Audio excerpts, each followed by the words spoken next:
Hola, ¿qué tal? Bienvenidos a True Crime, la huella del crimen. Quedaos conmigo porque hoy vamos a hablar de uno de esos casos de la criminología española que sigue sin resolver, por desgracia.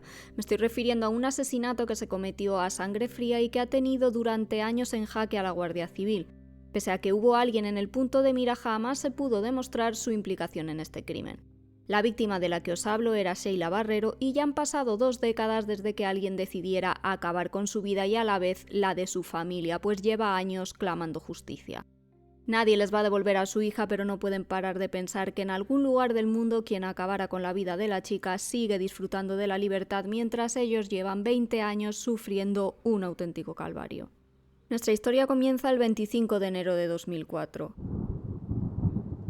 Ese día aparece muerta la joven asturiana Sheila Barrero, de solo 22 años. La encuentran con un tiro en la nuca dentro de su coche. Sheila Barrero era una buena estudiante y una joven muy trabajadora, vitalista y con un gran deseo, el de comerse el mundo. Era estudiante de turismo y trabajaba en una agencia de viajes en Gijón. Lo hacía de lunes a viernes. Vivía allí junto a su hermana Mónica y su marido. Los fines de semana cogía su Peugeot 206 que le había comprado su padre y regresaba hasta su pueblo, Degaña. La joven aprovechaba para estar cerca de la familia y completar además su sueldo trabajando de camarera en el pub Youtín de la próxima localidad leonesa de Villablino. La noche del 25 de enero de 2004, Sheila volvía de Villablino a Degaña. Se cree que alguien la intercepta y ella para el vehículo. Los investigadores creen que la persona que lo hace debía conocerla porque la ventanilla de Sheila, cuando la encuentran ya fallecida, aparece bajada, por lo que creen que cruzan unas palabras. Además, dentro del coche encuentran agua en la parte posterior del vehículo, lo que les hace pensar que esta persona había podido incluso entrar al interior del coche, pues ese día llovía. Creen que la persona en cuestión se sentó justo detrás del asiento del conductor, detrás de Sheila, que la agarró por detrás y desde ahí le pegó un tiro en la parte posterior de la cabeza, un disparo que le saldría posteriormente por la ceja. Tras disparar a Sheila, creen que empuja su cuerpo hacia el otro asiento porque hay mucha sangre en el asiento del copiloto. Después se sienta donde el conductor y mueve el vehículo hasta la zona en la que aparece. Posteriormente vuelve a colocarla como estaba en el asiento del conductor, haciéndola pasar porque estuviera dormida. Tras matarla y dejarla en aquella posición, el asesino cierra las puertas del coche de Sheila y se marcha. El cadáver lo encuentra uno de los hermanos de Sheila, Elías. Aparca junto al coche de su hermana y va a buscarla, pero no puede hacer nada por su vida. Cuando llega, lamentablemente, ella ha perdido la vida. Pero ¿quién era Sheila y quién ha podido querer arrebatarle la vida a esta joven? Se sabe que Sheila tenía en aquel momento una pareja intermitente llamada Teo. Por su carácter fuerte, ambos habían roto en varias ocasiones. Cuando ella muere, de hecho, iban a haberse dado una nueva oportunidad. Tenían comprados unos billetes para viajar a Tenerife en los carnavales. Por desgracia, aquel viaje nunca tendría lugar. Ese mismo día, de hecho, tenía una cita con Teo a la que nunca llegaría, pues fue asesinada horas antes.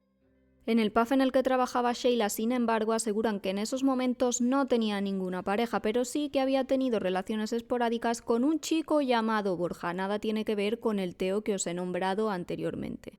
El día del crimen, 2 amigos la dejan en el cruce. Son los últimos que ven con vida a Sheila.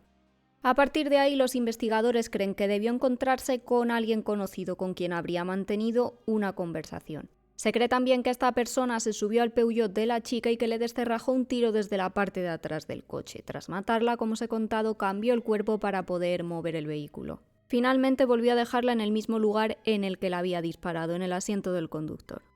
En la escena del crimen, los investigadores descubren un proyectil del arma que creen que había disparado a la chica. Lo encuentran en el salpicadero. Apenas se había deformado pese a haber atravesado el cráneo de Sheila y haber impactado contra el cristal sin llegar a romperlo. Está en buenas condiciones y por tanto podría ser clave para tratar de desentrañar el caso. Los investigadores descubren que el arma que ha acabado con la vida de Sheila es una pistola de fogueo que ha sido modificada para matar. La policía se centra entonces en los sospechosos, busca rastros de pólvora en la gente, señal de que han disparado un arma.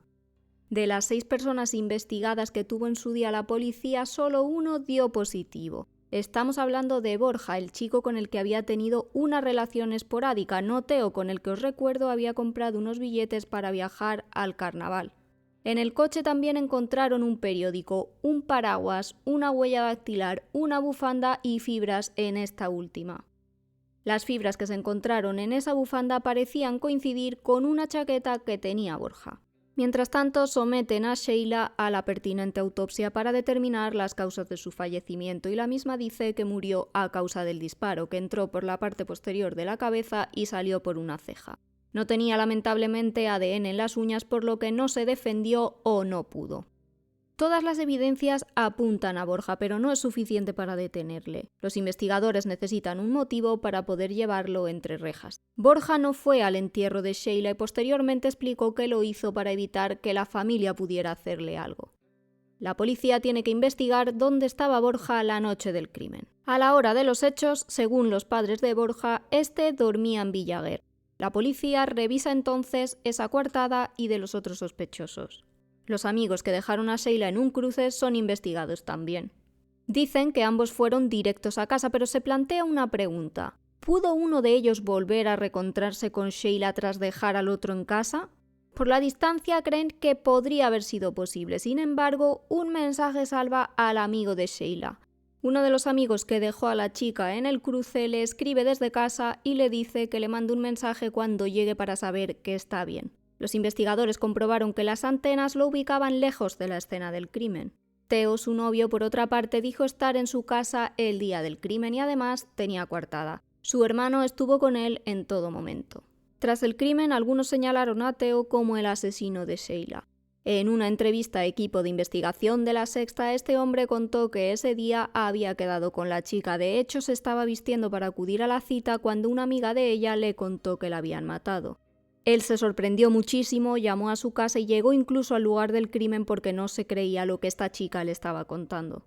Tras una larga investigación, Borja es detenido 6 meses después del crimen. La principal prueba contra él es la pólvora que apareció en sus manos, señal inequívoca de que había disparado un arma de fuego. ¿Qué explicó él para quitar hierro a esta prueba? Aseguró que había estado cazando con una escopeta. A Sheila, sin embargo, la habían disparado con un arma corta. Otra de las pruebas halladas en el coche fue una bufanda y, según la familia de la chica, no era suya. Debía pertenecer, por tanto, al asesino. Era negra y llevaba una flor, un libro y una cabra colgada de un arnés. Lucía, además, el lema Artes y Honor. Nunca se pudo determinar, por desgracia, a quién pertenecía esta prenda ni qué sentido tenían esos dibujos. Los análisis a los que fue sometida la bufanda revelaron restos genéticos de Sheila y también de otras identidades anónimas. Sin embargo, no coincidían con el de Borja, el principal sospechoso. El caso quedó finalmente archivado porque solo había indicios circunstanciales insuficientes para condenar a nadie. Borja salió libre sin cargos en 2007. La madre colgó entonces carteles contra él porque entendía que no se había hecho justicia con su hija. La familia de Borja y el propio Borja vivió desde entonces un auténtico infierno. Todos le señalaban por el crimen que, sin embargo, no se puede demostrar que cometiera. Borja explicó en su día que es el primer interesado en que el crimen se resuelva porque ha vivido desde entonces un calvario y no solo él, también su familia se ha sentido señalado y espera que algún día se sepa la verdad. ¿Cuáles son las conclusiones que sacó la Guardia Civil de todo esto? Pues bien, para la Benemérita, el presunto asesino sería Borja, pues tenía pólvora en la mano cuando le hicieron las pruebas. En 2018, el caso volvió a estar en boca de todos después de que se abriera el procedimiento. La Guardia Civil impulsó las investigaciones y se analizó de nuevo una partícula hallada en la mano derecha de Borja, que coincidía con el casquillo de bala que acabó con la vida de Sheila. La partícula en cuestión era de plomo, estaño y bario, igual que los residuos de disparos encontrados en el casquillo. Para las autoridades, una prueba inequívoca de que él podría haber sido el autor del disparo que acabó con la vida de Sheila. Los residuos en cuestión se mandaron a analizar a un laboratorio en Alemania. Sin embargo, y pese a que los informes apuntaban que podría tratarse de la misma partícula, las pruebas no fueron concluyentes para la Fiscalía ni para el juzgado.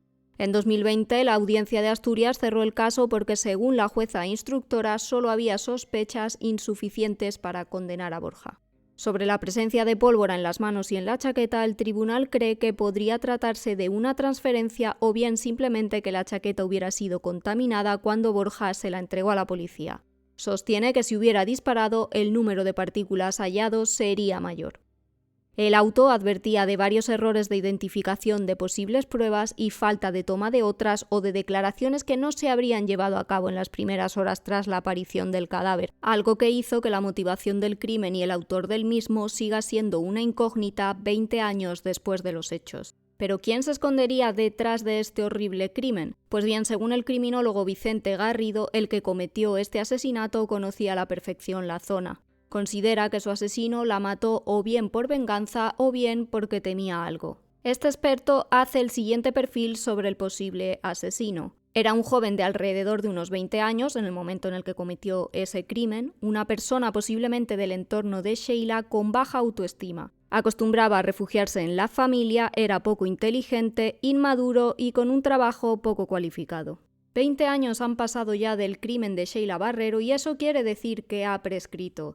En caso de que algún día se resuelva, el culpable ya no tendrá que pagar por haber acabado con la vida de una chica que tenía toda la vida por delante, aunque sí le serviría de descanso a una familia que lleva luchando incansablemente desde entonces. Para Julia Fernández, la madre de Sheila, no hay dudas de quién es el presunto asesino. Esta mujer aseguró en su día que el caso de su hija es muy triste y que ella creía en la justicia hasta que ha perdido la fe a medida que han ido pasando los días y nadie ha dado con el asesino de su hija. Para ella, la Guardia Civil sí que hizo todo lo que tenía que hacer y dio con la persona que disparó a Sheila. Es la justicia quien, por un motivo que desconoce, no quiere actuar.